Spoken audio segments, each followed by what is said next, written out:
नमस्कार। आज हम भगवद गीता के बिल्कुल पहले श्लोक को देखने जा रहे हैं, लेकिन इसे सिर्फ एक श्लोक की तरह नहीं, बल्कि एक एपिक स्टोरी के ओपनिंग सीन की तरह सोचिए। ये है वो ओरिजिनल संस्कृत श्लोक और इसी एक सवाल से भगवद गीता की शुरुआत होती है, जो दुनिया के सबसे गहरे संवादों में से एक है। भले ही इसके शब्द समझ ना आए, लेकिन इसकी आवाज में ही, इसकी ध्वनि में ही आने वाले उस बड़े ड्रामा का वजन महसूस किया जा सकता है। अब इस कहानी को ठीक से समझने के लिए हमें इस सवाल के 3 इंपॉर्टेंट शब्दों को आराम से खोल कर देखना होगा। चलिए शुरुआत करते हैं उस जगह से जहां ये सब हो रहा है। तो पहला शब्द है धर्म क्षेत्र। सुनने में ये सिर्फ उस जगह का नाम लगता है, राइट? पर नहीं, ये एक ऐसा शब्द है जिसमें इस पूरे संघर्ष का माहौल और शायद नतीजा भी तय करने की ताकत है। इसका मतलब होता है धर्म की भूमि या न्याय का क्षेत्र। तो ये कोई आम बैटलफील्ड नहीं है। इस जगह के नाम में ही एक मॉरल, एक स्पिरिचुअल वेट है।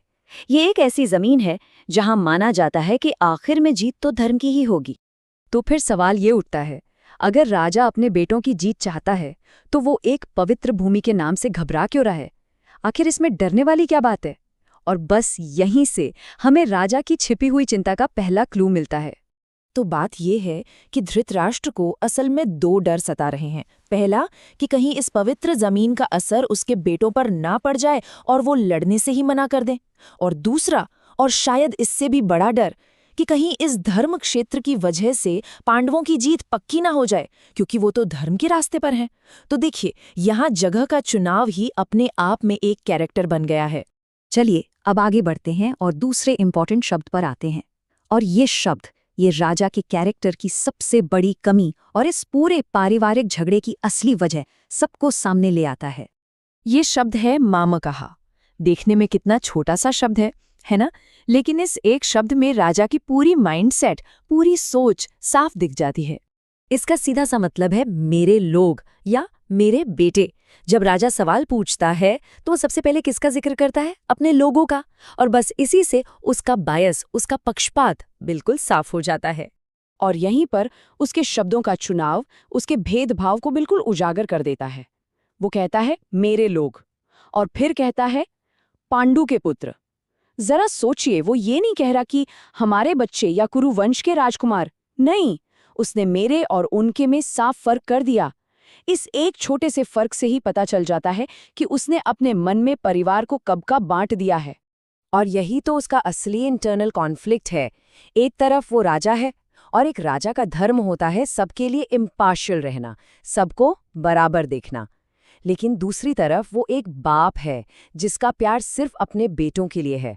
और यही जो पक्षपात है ना, यही इस पूरी ट्रेजेडी की जड़ है। ठीक है, अब आते हैं इस श्लोक के आखिरी और तीसरे इम्पॉर्टेंट शब्द पर। ये वो शब्द है जो कंफर्म करता है कि ये जो इतनी बड़ी भीड़ इकट्ठी हुई है, उसका मकसद कितना भयानक है।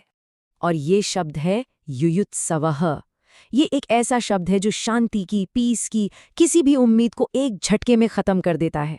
ये बिल्कुल साफ साफ बता देता है कि मैदान में सबके इरादे क्या हैं। इसका मतलब होता है वो लोग जिनके अंदर युद्ध की इच्छा है। तो अब बिल्कुल क्रिस्टल क्लियर हो जाता है कि दोनों सेनाएं वहां कोई शांति समझौता करने नहीं आई हैं, नहीं, वो लड़ने के ही इरादे से आई हैं। तो इस एक शब्द से ये साफ है कि अब पीछे हटने का कोई रास्ता बचा ही नहीं है। टकराव होना ही होना है। बातचीत के सारे दरवाजे बंद हो चुके हैं। अब जो भी फैसला होगा वो सिर्फ युद्ध से होगा। तो चलिए अब इन तीनों टुकड़ों को जोड़ते हैं और पूरी पिक्चर देखते हैं। हम देखेंगे कि कैसे एक राजा का इतना बायस्ड सवाल एक ऐसे जवाब को जन्म देता है जो आगे चलकर दुनिया के सबसे महान ग्रंथों में से एक बन गया। सोचिए जरा, सिर्फ एक श्लोक से, सिर्फ एक लाइन से हमें कहानी का पूरा सेटअप मिल गया है। हमारे पास स्टेज है, धर्म क्षेत्र जहां न्याय की उम्मीद है। हमारे पास कहानी का मेन फ्लॉ है, एक राजा का अंधा पक्षपात। और हमारे पास कॉन्फ्लिक्ट भी है, 2 सेनाएं जो लड़ने के लिए बिल्कुल तैयार खड़ी हैं। और यहीं पर सबसे कमाल की बात सामने आती है कि भगवद गीता के जो बाकी के 700 श्लोक हैं वो असल में हैं क्या? वो संजय द्वारा धृतराष्ट्र के इसी एक पहले सवाल का एक डिटेल्ड जवाब है। बस पूरी गीता एक जवाब है। सोचकर देखिए, एक सवाल का जवाब देने में 700 श्लोक लग गए। ये दिखाता है कि धृतराष्ट्र का सवाल ऊपर से जितना सिंपल लग रहा था उतना था नहीं। वो सिर्फ ये नहीं पूछ रहा था कि क्या हुआ, वो तो अनजाने में अपने डर, अपनी उम्मीदों और अपने ही बायस का हल ढूंढ रहा था। तो हम इस बात को इस एक विचार के साथ खत्म करते हैं